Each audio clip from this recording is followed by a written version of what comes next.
Action plan मैंने आपको बताया। अब यूनिसेफ, आप मैंने कहा ना कि आप सपोज करें कि ऐसे लिख रहे हो, ठीक है, तो उसमें आप ये बता सकते हैं कि यूनिसेफ को चाहिए कि जेंडर एक्शन प्लान के ऊपर काम करे, उसके नई अमेंडमेंट्स लेके आए और उसको जो करंट सिचुएशन है उनके मुताबिक जहां जहां पर उसकी ऑर्गेनाइजेशन काम कर रही है उसके अंदर हर लेवल पर उसके अंदर बेहतरी लेकर आए ताकि जो जेंडर इक्वलिटी है उसको प्रमोट किया जाए। अब आते हैं जेंडर एनालिसिस के ऊपर। अब जेंडर एनालिसिस क्या होता है कि critical examination of how differences in gender roles, activities, needs, rights etcetera affect men, women, girls and boys in certain situation और context। एक ऐसी क्रिटिकल एग्जामिनेशन है, एक ऐसी इन्वेस्टिगेशन है जेंडर एनालिसिस जिसके अंदर हम ये देखते हैं कि किस तरह से जो जेंडर डिफरेंसेस हैं या डिफरेंसेस किस तरह जो जेंडर रोल्स के अंदर हैं, एक्टिविटीज के अंदर हैं, नीड्स के अंदर हैं, राइट्स के अंदर हैं, जो डिफरेंसेस हैं वो मेन को, विमेन को, गर्ल्स को, बॉयज जो भी जो आपके पास जेंडर आइडेंटिटीज हैं उनको किस तरह से अफेक्ट करते हैं एक खास सिचुएशन के अंदर। उसका जब हम एनालिसिस करते हैं उसको हम कहते हैं जेंडर एनालिसिस। ठीक है। फिर आता है जेंडर बैलेंस। अब क्या है, ये एक ह्यूमन रिसोर्स इश्यू है जिसके अंदर हम क्या करते हैं, इक्वल पार्टिसिपेशन के लिए हम काम करते हैं, विमेन की और मेन की, जितने भी एरियाज ऑफ वर्क है, ठीक है, या प्रोग्राम्स हैं जो एजेंसी इनिशिएट करती हैं। हमने क्या करना है, हमने विमेन और मेन के अंदर कोई भी डिस्क्रिमिनेशन नहीं लेके आनी बल्कि उनकी इक्वल पार्टिसिपेशन के ऊपर काम करना है। सही हो गया। अच्छा, अब मैंने आपको कहा ना प्रेसी में किस तरह से हेल्प करेगा। देखिए ना, आप सपोज करें आप एक पैराग्राफ पे आए, उसके अंदर ये सारी चीजें लिखी हुई हैं कि to increase personal, political, social etcetera irrespective of discrimination. आप वहां पर बस इतना लिख दें, ठीक है, टू एनहांस और to work on gender empowerment. ठीक है, आपने इतने बड़े पैराग्राफ को जस्ट 4 वर्ड्स में डिफाइन कर लिया। ठीक है, इस तरह से आपकी चीजें बेहतर होती हैं, इस तरह से आप अपने आप को डेवलप करते हैं और ग्रो करते हैं। अच्छा, उसके बाद हम आते हैं जेंडर बायस के ऊपर। ठीक है, बायस वर्ड से आप समझ गए कि आप क्या करें, आप डिसीजन जब आप लें वो एक जेंडर की बुनियाद के ऊपर लें। मतलब आप फेवर करें एक जेंडर को दूसरे के ऊपर। मिसाल के तौर पर, ठीक है, बॉयज कंप्लेन करते हैं कि जब हम कहीं पर अप्लाई करते हैं तो वहां पर फीमेल्स को फेवर किया जाता है, या कहीं पर फीमेल्स कहती हैं कि जेंडर डिस्क्रिमिनेशन है, मेल को ज्यादा प्रायोरिटी दी जाती है। तो ये जो जेंडर बायस का मतलब यही है। अच्छा, जेंडर ब्लाइंडनेस क्या है? जेंडर ब्लाइंडनेस ये है कि जब आप फेल हो जाएं कि मर्द की, औरत की जो नीड्स हैं, जो उनके राइट्स हैं वो डिफरेंट हैं। ठीक है, उनकी जरूरत, उनकी जरूरियात जिंदगी मुख्तलिफ हैं। जब आप ये फेल हो जाएं इस चीज को रिकॉग्नाइज करने में, इसको हम कहते हैं जेंडर ब्लाइंडनेस। ठीक है, इस अप्रोच में क्या होता है कि एक शख्स या एक चीज या एक चीज अप्रोच ये अज्यूम करती है कि जो जेंडर जो है ना वो इतना इन्फ्लुएंसिंग फैक्टर नहीं है। कोई भी पॉलिसी हो, कोई भी प्रोग्राम हो, कोई भी चीज हो, उसके अंदर इतना इन्फ्लुएंस नहीं रखता। ठीक है, इसको हम कहते हैं जेंडर ब्लाइंडनेस। अब जेंडर न्यूट्रल क्या है? ठीक है, ऐसी चीज या ऐसा कॉन्सेप्ट हो या एक एंटिटी हो या एक स्टाइल ऑफ लैंग्वेज हो जो किसी भी मेल आइडेंटिटी हो या फीमेल आइडेंटिटी हो उसके साथ एसोसिएट ना किया जाए। आपको ये ना लगे कि ये चीज फीमेल की तरफ रेफर कर रही है या मेल की तरफ रेफर कर रही है। मिसाल के तौर पर आपको मैं लैंग्वेज से मिसाल देता हूं। देखें, अभी आईसीसी ने एक चीज अपनी अमेंडमेंट की है कि हम अब बैट्समैन नहीं कहेंगे, हम बैटर कहेंगे। वो क्यों की है? ये क्या अप्रोच है? ये जेंडर न्यूट्रल अप्रोच है। क्यों?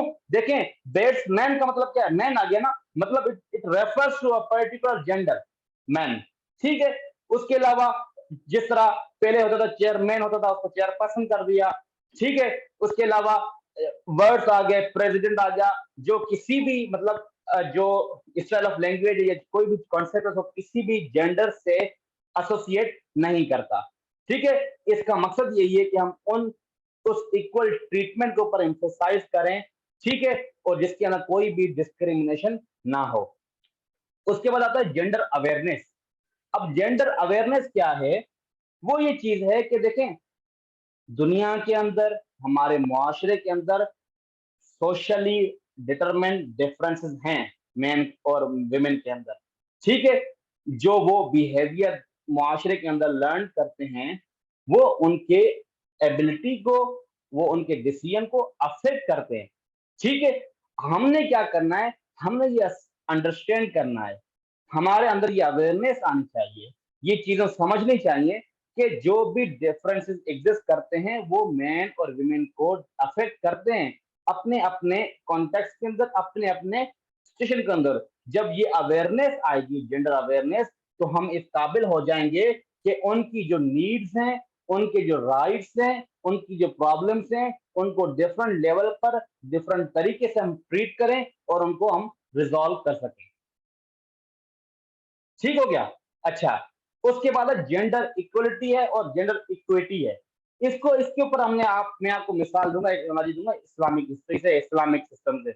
अब इक्वलिटी क्या है? इक्वलिटी भाई ये है कि भाई हमने क्या करना है, मैन और वुमेन को उसका फुल पोटेंशियल के हिसाब से, उसकी कंट्रीब्यूशन जो उस लाइफ में है, उसके हिसाब से हमने क्या करना है, उसको इक्वल ट्रीट करना है, उसको इक्वल अपॉर्चुनिटी देनी है।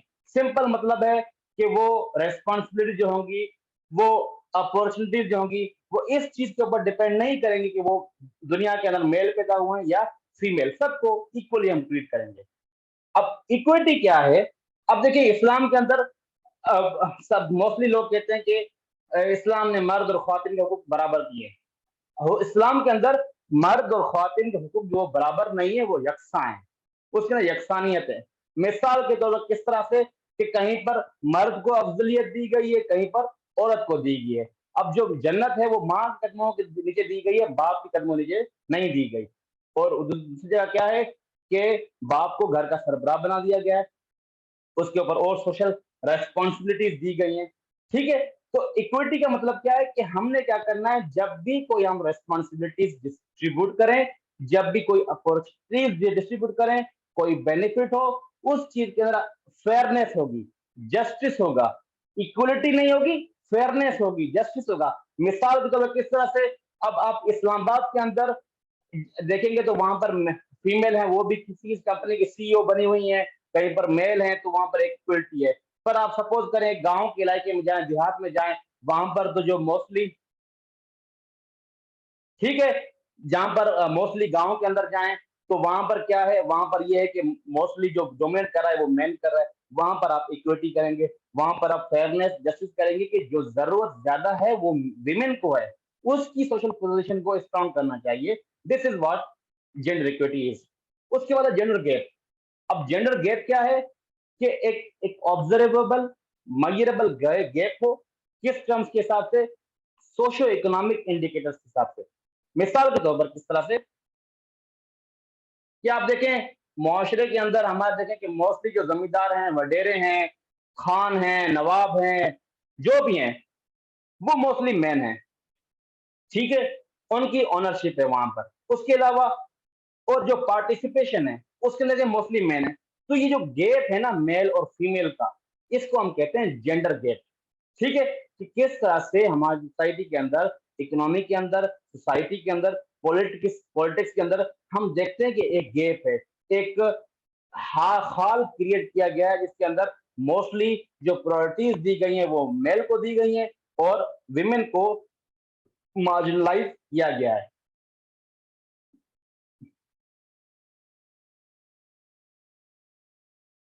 अच्छा, वो मैंने ग्रुप में नोमान इन्फॉर्म कर दिया था, तो वो क्योंकि अब टाइम भी नहीं है तो हमें क्लास भी आगे जाकर खत्म करनी है। अच्छा, उसके बाद है जेंडर मेन स्ट्रीमिंग। अब ये जो अप्रोच है ये यूनाइटेड नेशन की है। ठीक है, अब इसके अंदर क्या है कि एक ऐसा सिस्टमेटिक प्रोसेस जो ये इंश्योर करे कि जो मैन और विमेन हैं उनको इक्वल एक्सेस है उनके रिसोर्सेज के ऊपर, डेवलपमेंट बेनिफिट्स उनको मिलते हैं और डिसीजन मेकिंग का हक उनके पास है। जितना भी डेवलपमेंट प्रोसेस दुनिया के अंदर हो रहा है उन सारों के अंदर उनको क्या है, उनको इक्वल एक्सेस है। जेंडर मेन स्ट्रीम मतलब उसको मेन स्ट्रीम के अंदर लेके आओ, उसके अंदर कोई भी आप डिस्क्रिमिनेशन नहीं करो। उसको जो भी डिसीजन मेकिंग का पावर है, डेवलपमेंट बेनिफिट्स हैं, रिसोर्स के ऊपर उनको एक्सेस है, उनकी ओनरशिप है, ये सारा कुछ आप क्या करें, डेवलपमेंट प्रोसेस के अंदर क्या करें, इसकी चीज की इंश्योरिटी लेके आए कि मैन और वुमेन को इक्वल एक्सेस हो। अब ये अप्रोच किसकी है? यूनाइटेड नेशन की है। यूनाइटेड नेशन के अंदर जितनी भी ऑर्गेनाइजेशन काम कर रही हैं वो इस चीज के ऊपर काम करती हैं। Still this is another argument for you to draw an attention towards your examiner. ठीक है। अच्छा, उसके बाद अलावा इस तरह क्या चीजें होती हैं, 3 चीजें होती हैं। पहली ये कि उस इम्प्लीकेशन की कंटिन्यूअस असेसमेंट होनी चाहिए। ठीक है, जिस चीज की आप बात कर रहे हैं, इक्वल ट्रीटमेंट की, इक्वल एक्सेस की, उसके अंदर क्या होना चाहिए, कंटिन्यूअस असेसमेंट होनी चाहिए। उसके बाद क्या है, आप उन स्ट्रेटजीज को डिजाइन करेंगे और इंप्लीमेंट करेंगे। तीसरा क्या होगा, एक ऐसा मैकेनिज्म होगा जो ये इंश्योर करेगा कि वाकई ये चीज हुई है, और उसको वो हायर अथॉरिटीज की तरफ क्या करेगा, रिपोर्ट करेगा कि हाँ, बलूचिस्तान के अंदर, पंजाब के अंदर, केपी के अंदर यहाँ मसाइल थे, यहाँ पर हमने क्या किया है, मैन को और विमेन दोनों को हमने मेन स्ट्रीम में अंदर लेके आए हैं। उसका पूरा एक मैकेनिज्म होगा। ठीक है, ये सर आपकी कुछ मेन जो टर्मिनोलॉजीज थी, ग्लॉसरी थी जेंडर स्टडीज की, ये थी। यहां तक आपको कोई भी अगर कंफ्यूजन है तो मुझे बताएं, ताकि हम आपने जो आज का बुक रिव्यू है उसके ऊपर हम शिफ्ट होंगे। यहां तक अगर किसी को भी कोई मसला हो या कोई कंफ्यूजन हो तो वो मुझे बताएं, ताकि हम इस चीज को रिजॉल्व कर लें।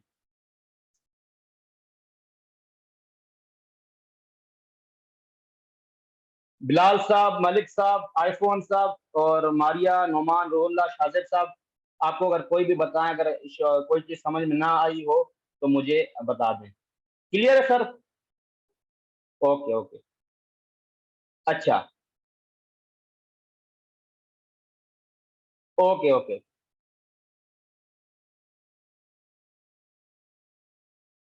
ओके हो गया। अच्छा, आज का हमारा बुक है। अच्छा, आज के बुक के अंदर ना हम इस बुक का थोड़ा ओवरव्यू करेंगे। ठीक है, और इसको जब हम थर्ड वेव ऑफ फेमिनिज्म पढ़ेंगे ना, तब मैं आपको इस तरह से चीजें लेके चलूंगा कि ताकि आपको जब आप एग्जाम में बैठे तो आपको चीजों का एनालिसिस जब आप करने लगे तो आपको कोई किस्म की आपको परेशानी ना हो।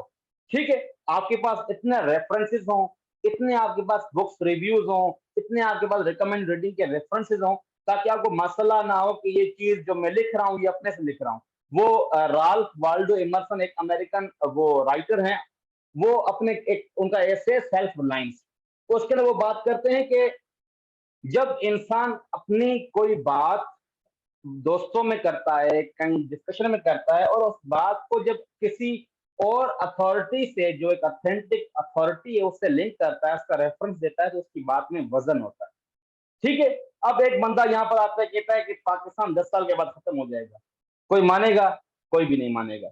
मगर अब वहां पर वो ये कह के, नोम चॉम्स्की ये कहता है। ठीक है, उसके अलावा और बहुत सारे जो बड़े एनालिस्ट हैं हमारे, जो अल जजीरा पे हैं, इनके रेफरेंस दे, इकोनॉमिक से वो हवाले दे, ठीक है, पॉलिटिकल से वो हवाले दे, सारा आपको एक क्रिस्टल व्यू दे, आप पूरा आपको मैप बना कर दे कि इस तरह से अगर ये चीजें इस तरह हुई तो पाकिस्तान खत्म हो जाएगा। ठीक है, तब आप उस बात के ऊपर थोड़ी नजर देंगे। इसी तरह से जब आप कोई भी बात करेंगे इंशाल्लाह आर्गुमेंट के हवाले से, जब आप ये रेफरेंस, ये चीजें देंगे, तो आपकी बात में वजन होगा, and you would be so far different than those who are reading the same material। ठीक है, अब हम हमारा आता है जूडिथ बटलर। ठीक है, ये बहुत ही इंटरेस्टिंग पर्सनैलिटी है और माशाल्लाह अभी तक जिंदा है। अमेरिकन ये राइटर हैं और फेमिनिस्ट हैं। ठीक है, अब gender trouble, feminism and the subversion of identity. ठीक है, पहला है जेंडर ट्रबल। ठीक है, feminism and the subversion of identity, identity की सबवर्जन। इस बुक के अंदर वो क्या बात करती हैं, वो ये बात करती हैं, ठीक है, कि ये जिस भाई की वो वीडियो ऑन है तो वो प्लीज कर दे, आप स्टॉप कर दे। अच्छा ठीक है, अब इस बुक के अंदर क्या है, पहली study of gender, care theory, और the policies of sexuality and culture, politics of sexuality and culture. ठीक है, 3 मेन चीजों के ऊपर ये इस बुक का वो जमा है। पहला है जेंडर, केयर थ्योरी, और the politics of sexuality and culture. ये अब वो इस बुक के अंदर कहती है कि जो जेंडर जो है ना, हमने जगह क्या पढ़ा था, हमने हमने ये पढ़ा था कि जेंडर परफॉर्मेंस, और जेंडर क्या है, एक सोशल कंस्ट्रक्शन है। मतलब हम रोल असाइन करते हैं मुआशरे के अंदर, और उसकी बिना पर हम कहते हैं ये मेल है, ये फीमेल है, उसकी कैरेक्टरिस्टिक्स की बुनियाद पर ये कहती है कि नहीं, जेंडर परफॉर्मेंस है। किस तरह से? अब वो पहले बटलर, जो बटलर है, जूडिथ बटलर, क्रिटिसाइज करती हैं उस theoretical division of sex gender को।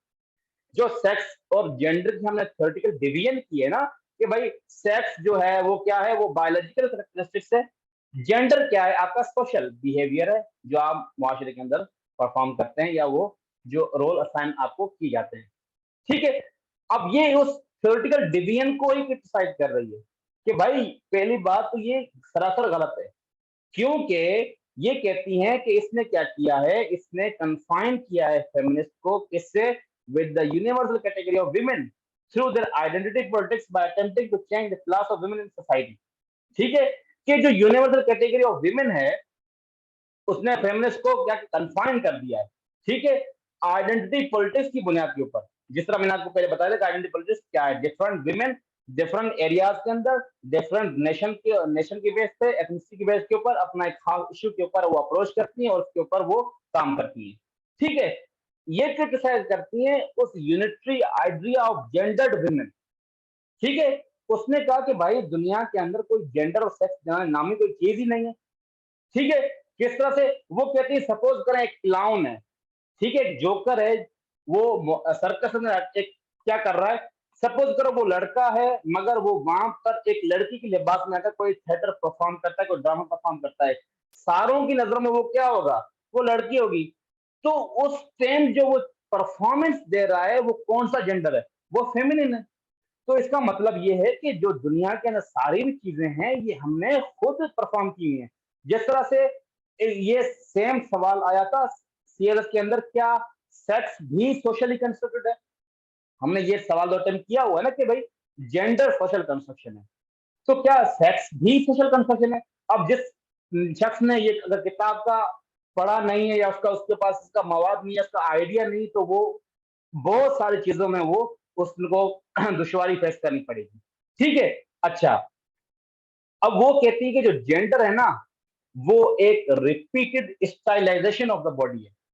ठीक है, मसलन सपोज करें एक शख्स है, अभी आपने अगर किसी मूवी, किसी ने बंदे ने मूवी देखी हो, अर्ध, जो इंडियन बॉलीवुड मूवी है, ठीक है, उसके अंदर क्या दिखाया गया है, उसके अंदर यही बात तो है। और दूसरी बात देखें, जेंडर सोशल साइंस ऐसा सब्जेक्ट है जहां पर आप कहीं से भी वैलिड आर्गुमेंट देंगे तो उसको आपको वेटेज दी जाएगी। ऐसा कभी नहीं हो सकता कि आप कोई बात करें, एक अच्छी बात करें, और उसको एग्जामिनर क्या करे, डिग्रेड करे, उसको वो सामने ना लेके आए।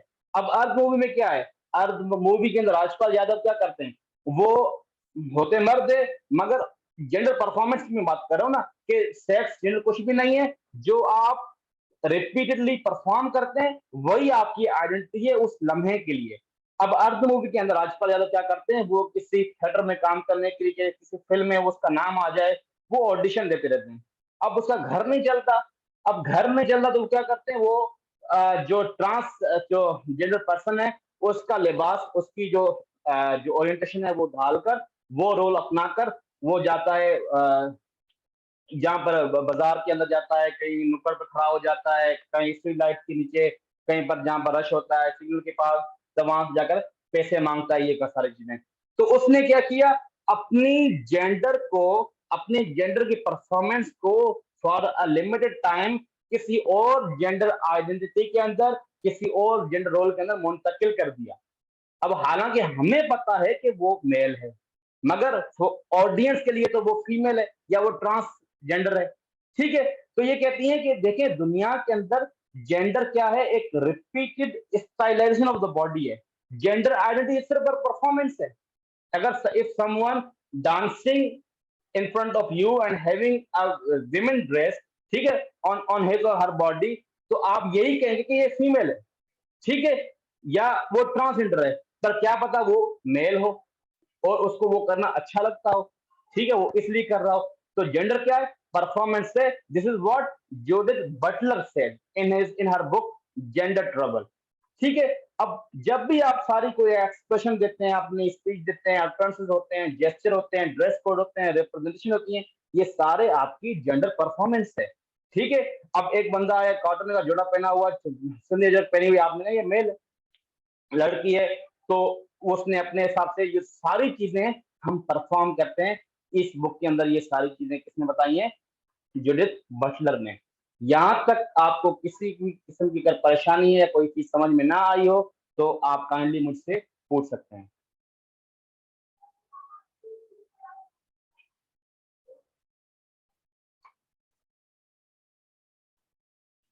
Any difficulty?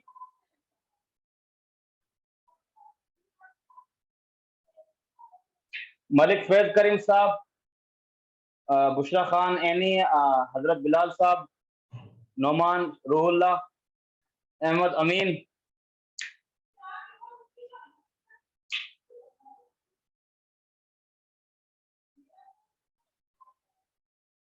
सबको क्लियर है? कोई एम्बिग्विटी है अगर तो वो भी मुझे बता दें।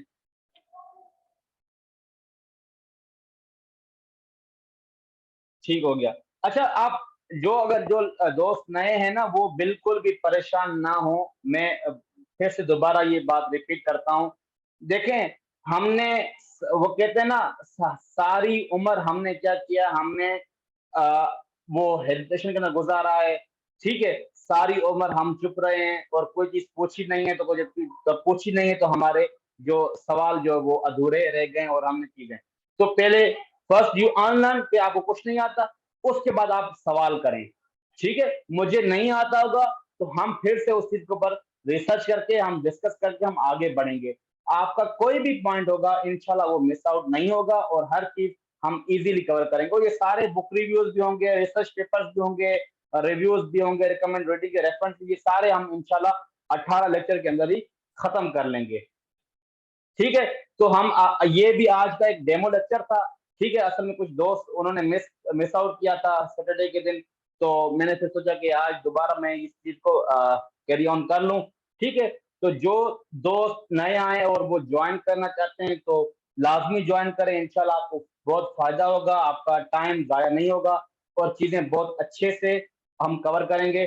और जो भी मुश्किल हो तो आप मुझसे डायरेक्टली कांटेक्ट कर सकते हैं। ठीक है, अगर यहाँ पर दोस्त हैं ग्रुप से तो वो मेरा नंबर भी यहाँ पर लिख लें। ठीक है, और जो सेशन की फीस है वो 4000 है। ठीक है, आप कल तक वो सारा कुछ प्रोसेस जो रजिस्ट्रेशन का वो करवा लें और इंशाल्लाह कल से हमारा जो पेड सेशन है वो हम स्टार्ट करेंगे। और कल हम जो टॉपिक पढ़ेंगे वो हम पढ़ेंगे हम फेमिनिज्म उस और उसकी जो मूवमेंट्स हैं। ठीक है, फेमिनिज्म में हम सारा कुछ पढ़ेंगे कि फेमिनिज्म के अंदर सोशल फेमिनिज्म क्या है, मार्क्सिस्ट फेमिनिज्म क्या है।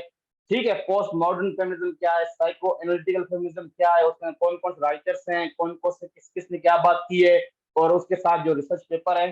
ज्यादा लंबे नहीं होंगे, आपको भी मैं ज्यादा वो सिर्फ जेंडर के ऊपर नहीं फोकस करूंगा, आपको और भी सब्जेक्ट हमें तैयार करने, तो मिनिमम घंटा डेढ़ आप सब्जेक्ट को दें।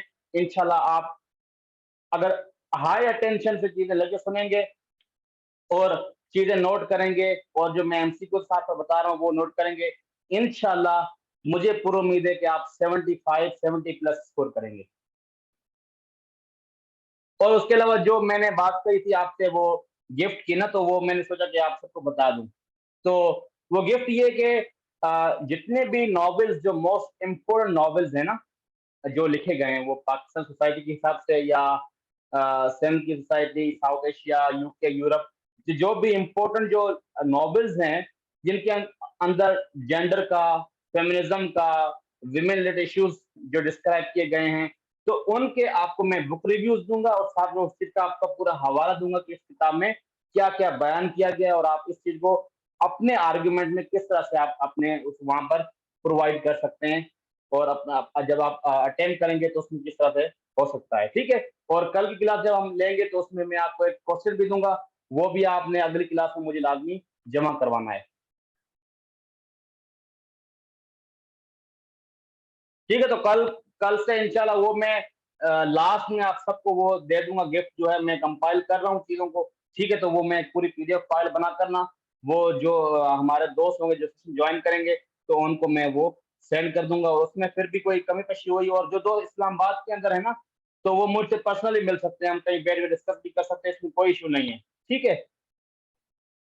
तो आज के लिए इतना ही। जी मलिक फैज साहब।